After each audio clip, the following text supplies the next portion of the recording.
जो अचीवमेंट है, जो हम रिकॉर्ड के जिक्र कर रहे हैं, उसको बहुत डाउन प्ले किया है और मुझे बहुत अच्छा लगा जी। और तारीफ की है बॉलर्स की। आमतौर पे मैंने पहले जो इनको देखा है, जब कभी टीम हारी है तो ब्लेम इसने ओन अप नहीं किया कभी बॉलर्स को, कभी फील्डिंग को, कभी बैट्समैन को, ये ब्लेम गेम चलती रहती थी। मगर आज जिस सुझाव के साथ, जिस इत्मीनान के साथ उन्होंने टीम की तारीफ की है, मुझे बहुत अच्छी लगी। कीर्ति सर, खासतौर से शिखर धवन की बात की कप्तान महेंद्र सिंह धोनी ने, और जो ओपनिंग जोड़ी थी उसे लेकर जो समस्या थी, मतलब वो खटक रही थी कहीं ना कहीं धोनी को भी, इसका भी जिक्र किया धोनी ने। हाँ अवश्य, क्योंकि जो चीज हमें खटक रही थी यहाँ एबीपी न्यूज के अंदर, जिस समय हम बात कर रहे थे कि हमारे लिए सबसे बड़ी बात गंभीरता की बात यह है कि हमारे सलामी बल्लेबाज ठीक नहीं कर रहे हैं। वही चीज आज बताई उन्होंने, क्योंकि उनको भी खटक रही थी। सभी जानते हैं जब आप अपने ग्रुप से दूसरे ग्रुप में जाएंगे और नॉकआउट स्टेज में पहुंचेंगे तो आपके पास में सेटल सलामी बल्लेबाज होने चाहिए जो आत्मविश्वास से सरोवर हो। और जिस प्रकार से आज 174 रन 140 गेंदों पे बनाए हैं, तो यह अपेक्षा रखी जाती है कि सलामी बल्लेबाज अच्छा करें तो जो नीचे आने वाले बल्लेबाज हैं उनको भी सेटल होने का वक्त मिलता है जी। तो इस चीज को जो हमने यहाँ पर एबीपी न्यूज पर जो चीज दर्शाई अपने इस विश्व विजेता कार्यक्रम में, वही चीज महेंद्र सिंह धोनी ने कही। तो मैं ये कह सकता हूं कि हम पहले सोच लेते हैं जिसको बाद में, जिसका प्रेस कॉन्फ्रेंस में हमारे कप्तान कहते हैं। और मनोज सर, वैसे पाकिस्तान के खिलाफ एक और बड़ी कमी जो देखने के लिए मिली थी कि आखिरी के 5 ओवर जो थे, टीम इंडिया वहां पर रन नहीं बना पाई थी। तो कहीं ना कहीं उनकी जो समस्या का निदान था वो भी इसी ओपनिंग जोड़ी के चलने पर टिका हुआ था, और यहीं से वो भी हल होता हुआ नजर आ रहा है। नहीं, ऐसा नहीं कह सकते। ओपनिंग जोड़ी मतलब एक बड़ी नींव दी ना आपको, मजबूत नींव दे दी। अब इस तरह हमारा दोनों प्लेयर्स परफॉर्म तो कर रहे हैं मगर इकट्ठे परफॉर्म नहीं कर रहे थे। सबसे बड़ी प्रॉब्लम ये थी कि शिखर धवन ने भी 100 बनाया है टूर्नामेंट में पहले, और रोहित ने भी रन करे, मगर दोनों ने इकट्ठे होकर एक जो बेस होना चाहिए वो नहीं हुआ था। यही सबसे बड़ा कारण था कि बाद में जो प्रेशर आता था वो धोनी पे आता था, रायना पे आता था, और उस वक्त इतना टाइम नहीं होता था कि सेटल होकर रन बनाए जाए। सबसे बड़ी चीज ये होती थी कि आज जो एम होता है कप्तान का, वो होता है 300 रन का आंकड़ा कैसे लगाया जाए। उस 300 रन के हेर फेर में, जल्दबाजी में हमारी विकेटें जाती थी। तो यही एक सबसे बड़ा कारण है कि पहले 3 बैट्समैन में अगर कोई बारी 45 ओवर तक नहीं खेलेगा तो हम 300 रन के आंकड़े में फॉर्मूला मिल गया। और हम सीधा रुक करेंगे, इस वक्त हमारे साथ खास मेहमान फोन लाइन पर मौजूद है मदन शर्मा जी, जो शिखर धवन के कोच रहे हैं। मदन जी, बहुत बहुत मुबारक हो आपको, एक बार फिर मैन ऑफ द मैच मिला है शिखर धवन को। थैंक यू, आपको मुबारक हो। Thank you. देखा आपने आज का मुकाबला, किस तरीके के शॉट थे, क्या कहेंगे आप?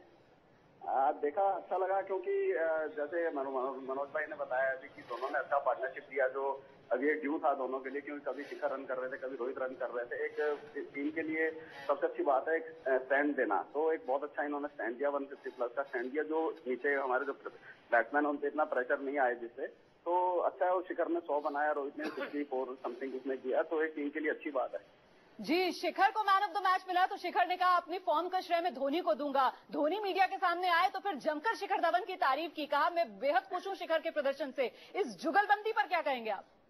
हाँ, ये मैंने आपके चैनल में पहले भी कहा था कि धोनी उसको बहुत लाइक करता है, और जो उसका एक तरीका है उसको कि भाई जिस दिन ये खेलेगा उस दिन पूरा करेगा, क्योंकि जितने स्ट्रोक्स हैं उसके पास वो सारे स्ट्रोक्स अपने खेलता है। तो एक ऐसा प्लेयर चाहिए हमें ऊपर डाउन पे जो अब कहीं प्रेशर नहीं आने दे, तो कहीं वो प्रेशर नहीं आने दिया उसने। और आज जो कुछ ये है सब धोनी और रवि शास्त्री की मेहरबानी से है, तो एक अच्छा है कि उसने दोबारा अपना फॉर्म पकड़ लिया और टीम के लिए अच्छा कर रहा है जी। और एक और बात धोनी की तरफ से कही गई कि जमने के बाद धवन जो है उन्होंने बड़ी पारी खेली, मतलब सोच समझकर, अपनी विकेट की अहमियत को समझते हुए, अपने रोल को समझकर धवन ने आज अपने खेल को ढाला। हाँ, बिल्कुल ठीक कह रहे हैं, क्योंकि हम इस वर्ल्ड कप में देख रहे हैं कि जो ऊपर के बैट्समैन हैं वो सब लंबे रन बना रहे हैं, और उनके लंबे रन बनाने से ही टीम हमारी 300 सवा 300 के आसपास जाती है, 350 के आसपास जाती है। तो हमारे लिए ऊपर के बैट्समैन के शिखर हो, रोहित हो, विराट हो, रहाणे हो, इनका किसी न किसी 2-3 प्लेयरों का इनका चलना बहुत जरूरी है, ताकि जो नीचे हमारी जो मिडल ऑर्डर है या जो लोअर ऑर्डर है उस पर इतना प्रेशर नहीं आए। नहीं तो उनके जल्दी बैटिंग आने से हमारे जो 300 रन के आंकड़े पे हम छूना थोड़ा मुश्किल है। तो इनमें ये अच्छा है कि जो ऊपर के रन बना रहे हैं प्लेयर्स, तो टीम के लिए काफी अच्छा हो जा रहा है, प्रेशर नहीं रह रहा है इनके ऊपर जी। और कोई खास वजह आपको लगता है कि आईसीसी की टूर्नामेंट्स में बेहतरीन अंदाज में बल्ला बोलता है शिखर धवन का? हाँ नहीं अच्छा है। उसके जैसे उसने बताया था कि मैं टूर्नामेंट जो जितने वनडे टूर्नामेंट जितने भी हुए हैं उसमें मैंने अच्छा किया और मैं इसमें वर्ल्ड कप में भी अपनी पूरी कोशिश करूंगा कि अच्छा करूं। और आईसीसी के टूर्नामेंट में उसने जैसे चैंपियंस ट्रॉफी में अच्छा किया और इसमें भी मतलब 2 सेंचुरियां बनाई उसने, जो वर्ल्ड कप में क्योंकि सबकी नजर रहती है और सारे दुनिया की नजर है वर्ल्ड कप पे, और इसमें 2 सेंचुरियां बनाना अपने आप में बहुत बड़ी बात है। बहुत बहुत शुक्रिया मदन शर्मा जी हमसे बात करने के लिए। कोच शिखर धवन के जो बेहद खुश है और कह रहे हैं कि आगे के मुकाबलों में भी शिखर धवन को इसी रंग में आप देखेंगे। और गौर करने वाली बात यह है कि इसी तरीके का एतबार शिखर धवन पर कप्तान महेंद्र सिंह धोनी भी जता रहे हैं। वैसे धोनी ने भी आज कई रिकॉर्ड तोड़ दिए हैं। विश्व कप में लगातार जीत का गांगुली का रिकॉर्ड महेंद्र सिंह धोनी ने आज तोड़ा। गांगुली ने 8 जीत दर्ज की थी, धोनी की ये 9वीं जीत थी। आज विश्व कप में कपिल की कुल 11 जीत का रिकॉर्ड इसे भी तोड़ दिया है महेंद्र सिंह धोनी ने। आयरलैंड पर जो आज जीत दर्ज की है वो धोनी की कप्तानी की 12वीं जीत है। विश्व कप में भारत की लगातार ये 9वीं जीत है। 4 जीत जो भारत ने 2011 के वर्ल्ड कप में हासिल की थी लगातार, और उसके बाद अब 5वीं जीत जो इस बार 2015 के वर्ल्ड कप में, ये लगातार 5 जीत जो भारत ने अब तक हासिल की है। बेदी सर, कुल मिलाकर ये कप्तान की रणनीति और तारीफ की जानी चाहिए यहाँ पर धोनी की, उनकी कप्तानी की, इसी का नतीजा कि टीम इंडिया लगातार बुलंदियों पर है। जी हाँ, आप कह सकते हैं, मगर मैं ये बात कहना चाहता हूँ, शिखर धवन को 2 नए कोच मिल गए। धोनी की बात कर रहे हैं। धोनी और रवि शास्त्री जी। अब और घर में जो तीसरा कोच है मदन शर्मा जी, 3 कोच हुए। नहीं, ये बैक सीट पे चले जाएंगे। नहीं, आज ये मदन शर्मा जी पीछे चले जाएंगे। हाँ। अब शिखर धवन को धोनी कोच मिल गया, एक रवि शास्त्री कोच मिल गया। देखो ये कॉन्फिडेंस लेवल बढ़ाने का एक बहुत खूबसूरत तरीका है कि बच्चे की तारीफ करो और उसको रखा है टीम में, उसकी काबिलियत को मद्देनजर रखते हुए उसको टीम में रखा। जो बाकियों को नहीं मौका दिया, क्योंकि नहीं यार, फिर वही बात धोनी पर बात ये मैं ये कहता हूँ, ये जो आज पार्टनरशिप हुई है ना 174 रन की, ये टीम के लिए तो बहुत अच्छा है, मगर इसका जो साइकोलॉजिकल इफेक्ट पड़ेगा ऑपोजिशन के खिलाफ नॉकआउट स्टेज में, कि इन दोनों को भी जल्दी आउट करना है जी, राइट। ये बहुत बड़ा एक इम्पैक्ट है इन द ऑपोजिशन ड्रेसेस। लेकिन चाहे हमारे ओपनर्स हो या फिर गेंदबाज हो, जिस तरीके का प्रदर्शन हो रहा है उसके पीछे श्रेय तो यकीनन धोनी को ही जाएगा, क्योंकि ये वही टीम है जो टेस्ट के अंदर, ट्राई सीरीज में भी हमने देखा कितने खराब से परफॉर्म कर रही थी पीपी सर, और अब धोनी के नाम एक के बाद एक खिताब जोड़ते जा रहे हैं। हाँ, अब तक हम धोनी की आलोचना कर रहे थे, अब धोनी का हम कह रहे हैं कि अच्छा कर रहे हैं। जब खिलाड़ी और टीम अच्छी कर रही होती है ना, तो लड़े फौज नाम कप्तान का होता है। आप कभी भी देख लीजिए, अगर परफॉर्मेंस गड़बड़ होगा तो कहेंगे टीम बड़ी गड़बड़ कर गई, और कभी भी अच्छा खेलेगा, टीम अच्छा खेलेगी तो कप्तान का नाम होगा। तो यह भी निर्भर करता है कि वो किस प्रकार से आत्मविश्वास बढ़ाते हैं अपने खिलाड़ियों का। लेकिन अंततः 11 खिलाड़ी हैं जो मिलकर के एक टीम बनाते हैं। आज यदि दोनों ही सलामी बल्लेबाजों ने अच्छी शुरुआत दी तो हमारे बल्लेबाजों ने ये रन 37 ओवर के अंदर ले लिए। गेंदबाजों ने अच्छी गेंदबाजी हालांकि की जी, टेस्ट हम नहीं हुए हैं, लेकिन फिर भी हम 5 बार 10 विकेट लेने में कामयाब हुए, तो हम कहेंगे कि कप्तान बहुत अच्छे कप्तानी कर रहे हैं। लेकिन गेंदबाज को दिशा और लंबाई गेंदबाज को करनी है, जो फील्ड मांगी है उसने, उस मुताबिक गेंदबाजी करनी है। और धोनी ने कह दिया कि जब तक अच्छी गेंदबाज कर रहे हैं मैं अच्छा कप्तान हूं जी। लेकिन कब कौन सा बॉलर डालेगा ये तो कप्तान तय करता है ना मनोज सर। और आज धोनी ने प्रेस कॉन्फ्रेंस में बात कही भी, उनसे पूछा गया कि देखिए आप टेस्ट सीरीज में खेल रहे थे, उससे हटने के बाद कप्तानी से अब कैसा महसूस कर रहे हैं, तो उनकी तरफ से कहा गया कि देखिए खिलाड़ी तो वही है, नतीजा बदला है, अब हम जीत रहे हैं। नहीं बिल्कुल, क्योंकि इसमें कोई दो राय नहीं है कि जिस तरीके से एक यूनिट खेल रहा है उसमें हर एक खिलाड़ी दूसरे खिलाड़ी को कॉम्प्लीमेंट देता है, चाहे वो बॉलिंग की बात करें बैटिंग के लिए, बैटिंग की बात करें बॉलिंग के लिए। अगर 300 रन का आंकड़ा ना हो साउथ अफ्रीका के अगेंस्ट, तो बॉलिंग को भी इतना कॉन्फिडेंस नहीं आएगा कि वो उस टारगेट को डिफेंड कर सके। तो आपको कॉम्प्लीमेंट देना पड़ेगा अपनी बैटिंग को भी, और जिस तरीके से आज बॉलिंग हुई है वो बहुत अच्छी नहीं हुई है, फिर भी बॉलिंग, बैटिंग, फील्डिंग सबको कॉम्प्लीमेंट दूंगी। लेकिन बेदी सर, पहले मैं जरा सिर्फ और सिर्फ धोनी के बारे में जानना चाहती हूँ, क्योंकि धोनी एक ऐसे कप्तान जो फैसला करते हैं कि चलिए अब मुझे 90 ओवर में रविंद्र जडेजा को लेकर आ जाना है, रविंद्र जडेजा इफेक्टिव नहीं होते तो सुरेश रैना को आजमाते हैं, अश्विन को लेकर सवाल उठता है, लेकिन वो एट अ स्ट्रेच अश्विन के सारे कब तक आप बॉलर को छुपाते रहेंगे रविंद्र जडेजा जैसे जी। अगर वो एक्सपोज होता है और वो परफॉर्म नहीं कर रहा तो फिर क्यों बाजी। अब मुझे बताइए कि धोनी नए कप्तान है जी, काफी अरसे से कप्तानी काफी अरसे से तजर्बेकार कप्तान, कईयों को निकाल दिया है। मैं फिर ये कहूंगा, मुझे कीर्ति एजाज से इजाजत लेनी पड़ेगी कि ये बहुत बड़ा कद्दू में तीर नहीं मारा। ये जो है आयरलैंड की टीम को हराना बहुत गरीब टीम थी और उसको अलग रास्ते में से अलग कर दिया। जैसे छोटा सा पत्थर होता है उसको अलग कर दिया। अब आगे बड़े चट्टाने आएंगी, ऐसी बात नहीं, उनको कैसे अलग करना है वो वहां पे भी धोनी को टीम की कलेक्टिव एफर्ट की जरूरत पड़ेगी।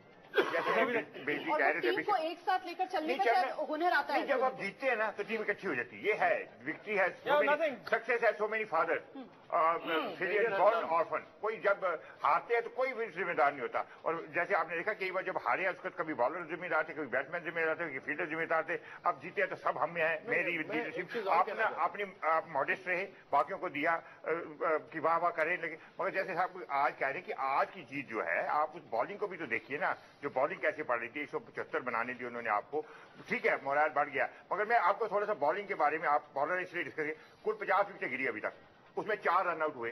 46 में से 23 विकेटें 12 उसने ली है शमी ने और 11 ली हैं अश्विन ने।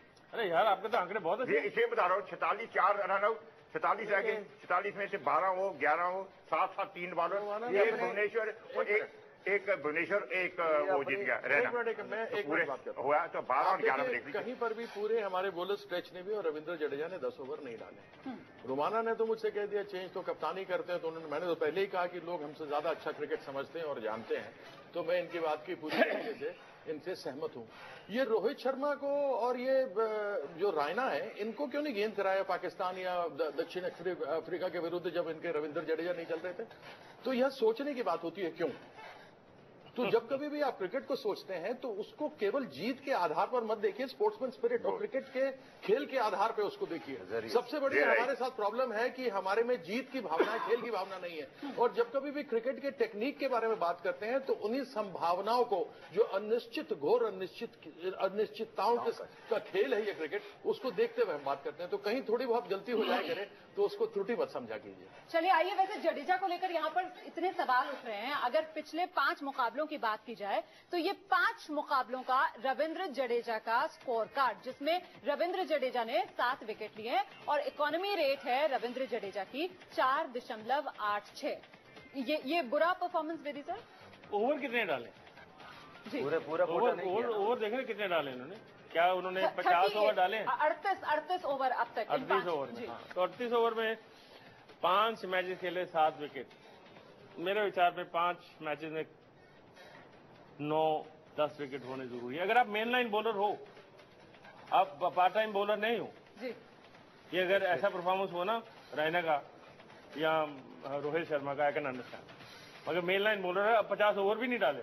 और वो left arm spinner, special spinner के लेफ्ट आर्म स्पिनर जो है, इसका एक बहुत अहम रोल है टीम के लिए, एक विकेट लेने के लिए भी और रन चेक करने के लिए। लेकिन अगर 5 आप स्पेशलिस्ट बॉलर हैं, आप 5वें स्पेशलिस्ट बॉलर हैं। नहीं मनोज सर, लेकिन अगर स्पिनर्स की बात की जाए तो आपके पास एक अश्विन है जिनका काम सीधा बड़ा क्लियर है कि आपको विकेट लेने ही लेने हैं। वहीं दूसरी तरफ स्पिनर की भूमिका में अगर जडेजा आते हैं, भूमिका तो स्पिनर है, हाँ, इनसे लेकिन उम्मीद ये की जाती है कि कहीं ना कहीं कंटेन करेंगे, रन को रोके। अभी मैं पाजी से यही बात कर रहा था कि जब भी बॉलर्स आते हैं ना तो पेयर में आते हैं। जैसे ये हैं शामी और अपने यादव हैं, तो ये दोनों एक दूसरे को कॉम्प्लीमेंट करेंगे।